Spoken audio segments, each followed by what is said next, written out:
Breaking news, Kim, naloka at nagulat ng pasalamatan ni Janine.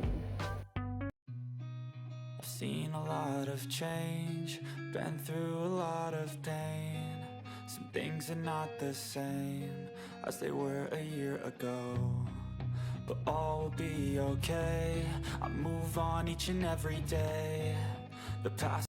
Pinuri ng ilang sikat na Asian personalities si Kim Chiu. Ibinahagi kasi ng Singaporean artist na si Janine Stein sa kanyang Instagram story ang reel ni Kim sa pagdalo nito sa Content Asia Awards 2024 noong September 5, 2024, Huwebes. Sa caption nito ay nagpasalamat si Janine kay Kim. Thank you at Chinita Princess for adding your sparkle to the #Content Asia Awards. Anya.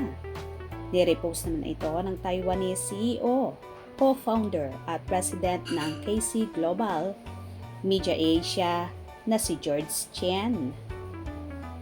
Ang KC Global Media Asia ay isang entertainment company na may-ari ng mga international pay television channel na AXN, One at Animax.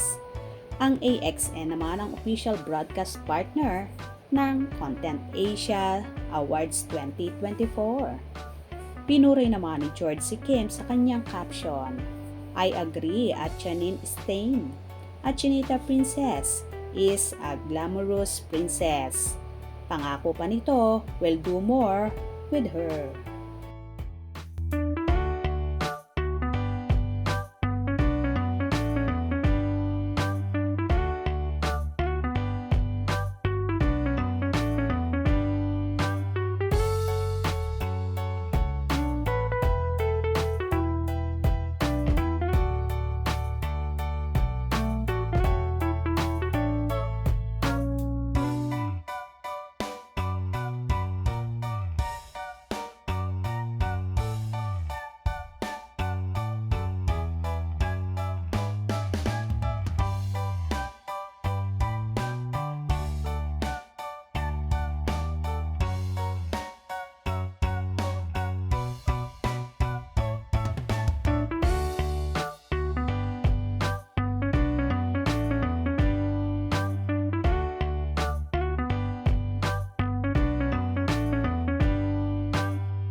Nirepost din ng Instagram account ng AXN Taiwan at Content Asia ang reel ni Kim. Say pa ng AXN Taiwan, The Princess. Pinost ng isang netizen sa X, dating Twitter, ang mga screenshot ng mga nasabing Instagram story na tinag si Kim.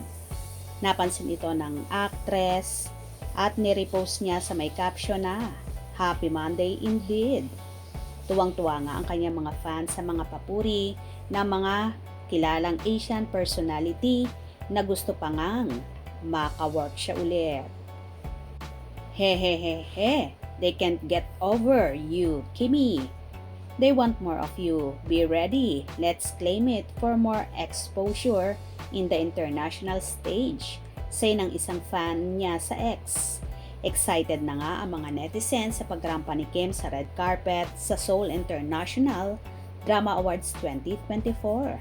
Tatanggapin niya ang Outstanding Asian Star Philippines Award, ang kanyang unang international award. Magaganap ito sa September 25, 2024 sa Seoul, sa South Korea. Congratulations, Kim! At to the highest level na nga ang iyong pagiging popular. Hope you enjoyed. Please subscribe for more info.